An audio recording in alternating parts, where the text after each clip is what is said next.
Welcome to Radnor Studio 21 and Relationship Matters. My name is Linda Hershman. I'm the owner of the Couples and Family Wellness Center with offices in Berwyn and Paoli, and we provide counseling for individuals, teens, tweens, families, and couples. And today we're going to be talking about a very serious subject. We're going to be discussing the opioid crisis with my guest, Ken Beldon, licensed social worker. Thank you so much for being on the show today, Ken. Thank you so much for having me here, Linda. It's always an honor to talk to you, and especially in this venue today. My pleasure. It's always great to see you. And I'd just like to say from the outset that we are not going to be going into the medical aspects or the mechanics of opioid addiction. We want to keep our focus on the relationship issues, both the relationship to addiction, one's relationship to addiction, and the impact on families and loved ones of addiction.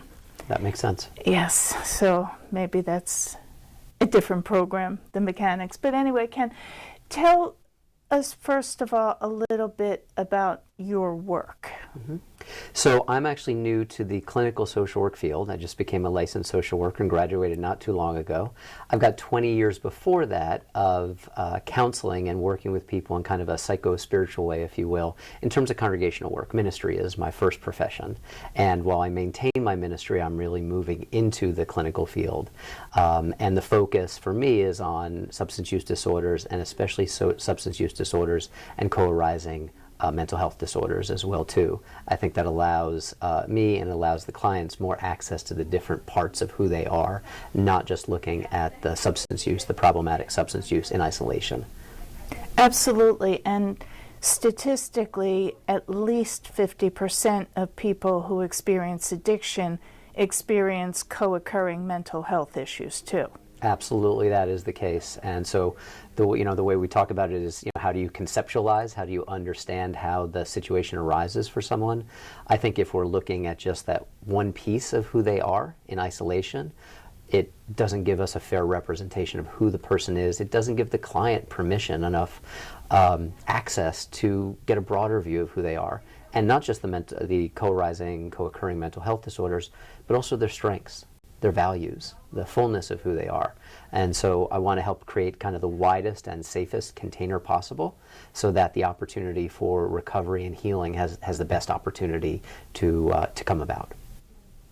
As I talk with my clients who are in addiction, one of the things I always tell them is we can't ask somebody to take away something that serves a function for them unless we're putting things in place, unless we're giving them instead ofs.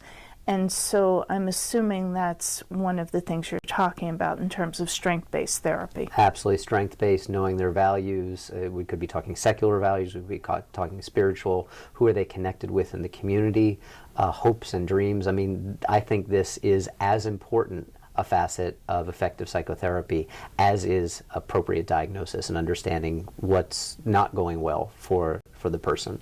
That indeed, if it's only about seeing treatment as reducing something, then I think people have a natural tendency to perhaps feel defensive, or even experience therapy or treatment as something that's punitive, rather than something that's giving them an opportunity to grow and develop. So that orientation to growth, development, to allowing a person to flourish is core to the work that I do in the field. Mm-hmm.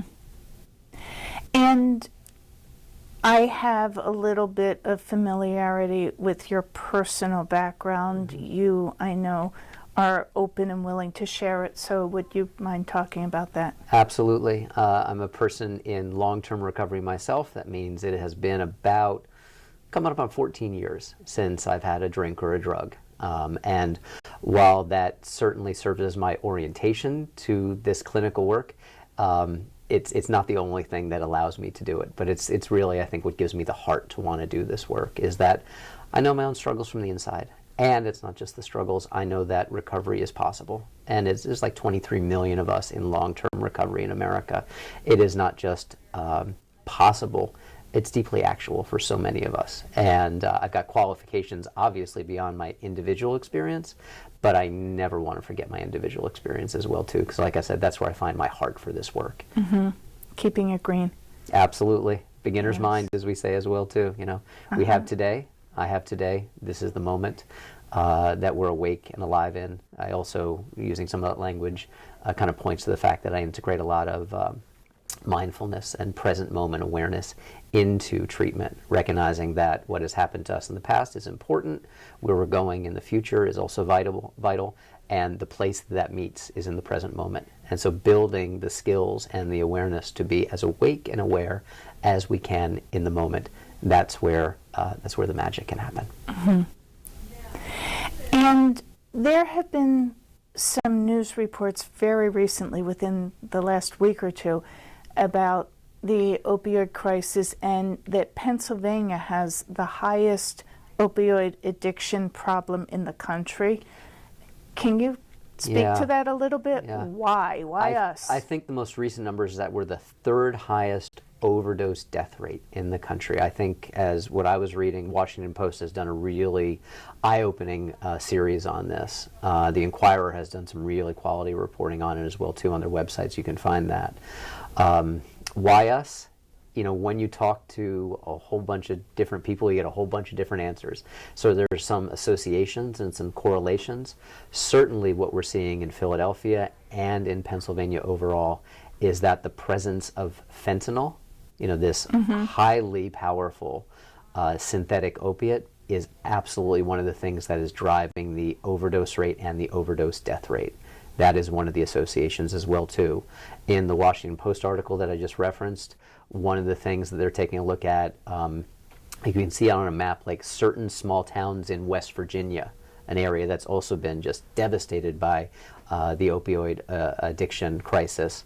There were like hundreds of pills per person on average available to every person in these tiny little counties. And there's actually, there are civil suits and some criminal suits starting to work their way through the court system, in which like one, I'm not seeing, I don't want to lay all the blame for this on at the feet of the pharmaceutical industry. Right. But you do have one executive of one of these companies saying, we're going to treat the pills like Doritos. We're just going to keep kind of pushing them out there because people are hungry for them. And it's devastating to recognize that there were decisions made at the highest level that just kept upping the amount of supply of pills, of opioid pills, in the general population. Obviously, one of the things driving this as well, too, especially in an area like Kensington, is also economic decline and impoverishment. So that's one of the contributing factors as well, too. So the availability of the drugs, the pills, the presence of fentanyl, these are absolutely some of the things that are contributing to the spike that we're seeing. And the spike has been going on for decades now. And if there's a little bit of good news, and I do mean a little, is that last year, 2018, for the first time in, I believe, 2 decades, the overdose death rate actually went down year over year. But we're still talking about thousands of lives lost to overdoses because of opiates. And there's also a little bit of good news in that there is accountability now for the pharmaceutical industry. But so in part, what we're talking about is a top-down problem. The pharmaceutical industry, as we've all been reading about, goes to the doctors. The doctors originally prescribe thinking that this is a safe thing to be giving people for pain management. And I read an article recently in Philadelphia Magazine about a doctor who was overprescribing and became addicted himself and lost everything. But not everybody starts out, obviously, getting prescriptions from their doctors. And what are the other factors involved? So like availability in the home. Let's say a family member, you talk about relationship matters, a family member might have an older prescription laying around. If it's not secured, then that allows, especially teenagers, adolescents, children, young adults, access to those pills. And so that's one of the factors we want to take a look at as well too. One of the challenges here, and I think this is something that especially someone like myself who looks at it from the treatment angle, is that as they are passing more legislation that restricts some of this easy access to the pills, some of the communities that we're hearing from are like the chronic pain communities, saying, well, we're now facing challenges in our people who are using these prescriptions on brand, as they are intended to be used, who are now having trouble getting access. And so it's a tricky issue because we don't want to punish one community in order to protect another community. But ease of access is absolutely one of the contributing factors as well that allows that has caused this spike in overdose deaths. And there's another factor that goes along with this. Even when you start limiting the pills, you start limiting access to the prescriptions, people turn to street heroin. Absolutely, which that's the case. Is cheap and readily available. And that is where you will most likely find admixtures with fentanyl, which of course is so much more fatal because it's so much more powerful. Yeah. And so that's one of the challenges, right? You're going to restrict one avenue in which people are wanting to get a substance. Well, if that's closed down, they're going to look at other avenues that may even be less safe. So that's what makes this a really tricky problem. Yes. And even in the area where I work, which is a very high-income demographic area, I have very well-to-do people who you would never imagine are using heroin, who are struggling with heroin issues. It has absolutely become a part of so many different kinds of communities, without a doubt. I mean, we talk about that, addiction doesn't have a single face. It has many faces. And can we talk for a minute about the differences in how it might present or how it might impact men and women and also the LGBT community? Absolutely. One of the differences I've seen, and the literature bears this out as well too, is that just about, again, I don't want to talk in universals because it's different for each person, but it's very, very common. The number of women that I have been involved in treatment with who have experienced intimate partner violence, sexual trauma, violations of who they are is so incredibly common. And so that comes up in treatment. And of course, we recognize this is why safety and trauma-informed care must be so important, because people aren't using a substance by accident. Even if they don't want to, they're using it because it so often is a way to self-medicate or treat pain. And it might be the best way they know how. At that point, we want to give people other ways to be able to access and treat the pain in healthier, safer ways. So when you're talking about before about taking a look at the whole person, we can't just take away a negative. We have to take a look at what's right with the person, what's growing in the person and developing. And so one of the things in terms of gender differences is the ubiquity of sexual trauma. And at the same time, we also know how many men experience sexual trauma, violence as well too in their addiction. It's just that because of the ways we tend to construct masculinity in some really unhealthy ways in this culture, the deep sense of shame that so many men have if they have been abused themselves, there's a real tendency to want to stuff that down. And of course, we can invite and make the treatment context safe enough and destigmatizing enough. But of course, if someone comes in with decades of shame, that to admit that one has been violated is somehow a violation of their core sense of who they are as a man, that's going to take some time to allow someone to know that they are safe enough to be able to divulge that. And of course, when we're talking about GLBT community, the queer community, people who identify as non-binary, when you talk about these other ways in which people are socially marginalized, and then you add substance use disorders and opiate addiction to it, of course we have to make sure that the treatment context is safe enough for someone to know that all aspects of who they are going to be honored. Myself, I'm a cisgender white male. I have multiple levels of privilege. I have worked with people from the GLBTQ community, and one of the things that I say from the very beginning is that I don't expect they're going to trust me. My trust has to be earned from allowing a context of safety and from relationship mattering, so that they are recognizing that I can merit and earn their trust. And of course, if people would rather work with someone from their own community who shares similar sexual orientation, identity, or gender identity and expression, my goal is not to say I'm the only person who can treat you. My goal is to help that person access the best treatment and the best care, even if that means a different provider. And we know that the LGBT community has a much higher level of having been victims of violence than even the general population. And so we can assume that the addiction rate, there's some correlation. Absolutely.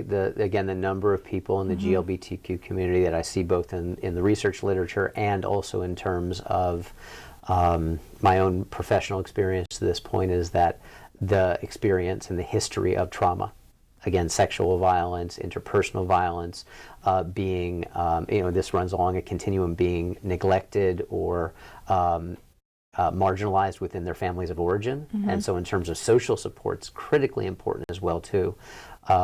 This past year, when I was finishing school, I worked in a inpatient mental health facility, and one of the things that I was asked to research and eventually presented back to this mental health hospital was that the correct use of pronouns and the correct use, and by the treatment providers, of using the name that the person chooses to use has such a high connection to reduction in symptoms.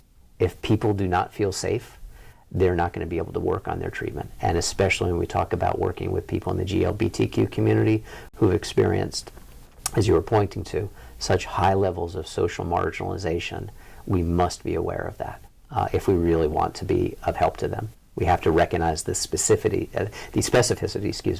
of their lived experience. Of course, and we all need to be seen and validated. Absolutely. So, I mean, it's really, there's the University of Texas at Austin, there's a lab there that works with and researches matters of human sexuality, gender identity, gender expression, and the research is really telling that if a person does not feel seen, does not feel validated, cannot use their pronouns. We don't even say preferred pronouns because I don't have a preferred pronoun. It's just my pronoun. Right. He, him. So we've taken, increasingly we say it's not preferred. It's your pronouns, and that's how I'm going to refer to you. And in terms of name, and of course, when we're dealing with medical care, so often, what's listed in terms of on someone's insurance or on their birth certificate is not their chosen name. And so, especially for those of us in contexts in which we inhabit positions of multiple privilege, the onus is on us to create the conditions for safety, respect. We're not talking about tolerance. We're talking about absolutely affirmative respect for who the person is. That's the baseline. That should be assumed. And of course, it's not common practice in too many treatment facilities. And I'm hearing a whole other show here. I wanted to get to the treatment aspect. And one of the, going back to co-occurring disorders, it is crucial that if somebody has a dual diagnosis, that the mental health issues are treated, because a lot of times people start using drugs and alcohol to self-medicate. But beyond dealing with that, and oftentimes that's medication management as well as psychotherapy, what the 23 million people who have sustained recovery, what leads to that? It's a great question. One of my core commitments is that, I work my own recovery program, and I fully believe in there being multiple pathways of recovery. There is not one way that's going to work for everyone. And so again, that's the baseline from which I start out. When we look at those millions, tens of millions of Americans who have been able to sustain recovery, we hear so many different kinds of stories. We hear people who've worked their recovery through the 12 steps. We hear people who are primarily working through psychotherapeutic lens, people working through self-help, people working through and with recovery coaches. Some regularly recurring themes we hear, it is about relationship. It is about people who they know they can trust their experience with, who can share parts of their experience with, in which they don't have to feel defensive, in which they can bring the full integrity of their life experience to bear. Again, we find that over and over again. And especially I say this as someone who is a treatment professional. Sometimes treatment professionals have to recognize like the limits of what we can do and support that peer-to-peer relationship. That's one of the best things we're finding in the research literature right now, is how important in sustained recovery it is to have those peer-to-peer relationships. That's why I love that there's these certified recovery specialists, people who are certified by the state of Pennsylvania, but they're not psychotherapists. They are people who have the lived experience, who are able then to serve as coaches and companions and resources for people earlier on in recovery and say, yeah, I've been there. I can help. I can help you navigate this maze of accessing treatment, and I can be your companion along this journey. So incredibly important. That's absolutely one of the red threads we find in terms of what allows for sustained recovery over time. The simple words, I am not alone. And what you're saying is the important thing is that everybody has to find their own path. And if somebody comes into you and says, I'm not going to 12-step programs, or I'm not going to pray, your response isn't going to be, well, let me give you this meeting list and let me give you this church list. The opposite. Let's find out what works for you. Uh-huh. Yeah. Multiple pathways of recovery means again, it's the basic tenet of person-centered care, right? So my perspective is not to say this is the path. My perspective is to ask the question, what is your path? And let's work on that together. And one of the things in my practice is several of us are trauma trained and trauma informed, mm-hmm. and so we work specifically with trauma. And while we offer supportive therapy, if somebody has a lot of trauma, they might want to seek trauma treatment in addition to the other pathways. Exactly. Yes. I heard you mentioning before we even came in today, the number of people in your practice who are EMDR certified, in terms of a specific kind of trauma mm-hmm. intervention. As someone newer to the field, I mean, I want to do it all right now in terms of my own. We're going to talk about that. But I recognize, even if you don't have certain certifications, there are some wonderful basic ways of establishing safety. Yes. That the seeking safety approach, I think, is brilliant in terms of working with people with co-occurring substance use and mental health disorders, and recognizing that foundation of safety is the place we always start from. And after we build that, then we can move more deeply into maybe exposures or specific ways to reprocess, mm-hmm. but the safety always has to come first. Right, absolutely. And be maintained. It's not as if we leave the safety behind. It's always the place we return to. And in the last minute, can you address the family if you are concerned that a loved one is struggling with an addiction problem, an opioid problem? What do you do? What do you not do? I know that's more than a 1-minute answer, but as you said, there's other shows contained right. in here. So I think the first thing is validating the family member's experience. That so often, they may be getting to the place where they've recognized they cannot control their loved one's usage. And of course, you have to recognize what the person who is struggling with the substance use disorder, what their level for readiness for change is. Now, it may not be where the loved one wants it to be. It doesn't mean there aren't options for you. So again, in terms of your own treatment, your own working with the psychotherapist, your capacity to be able to heal, to identify your values, seeking out mutual support and help is critically important. That we get started on right away.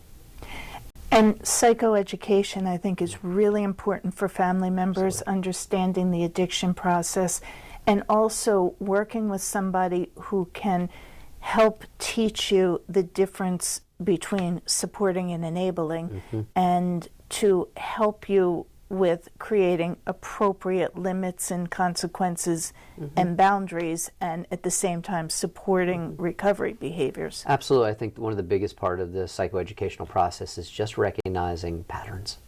What are the recurring patterns in a family that we can, without shame or blame, help you to identify so that you are able to move into some different behaviors, which can still be wonderfully supportive for your loved ones, but very often with boundaries and with clarity around those boundaries. Well, now that we've solved the opioid crisis, was that 25 minutes? Yes, I would like to thank Ken Beldon, LSW, and this is Linda Hershman of Couples and Family Wellness Center, and join us next time at Radnor Studio 21 and Relationship Matters.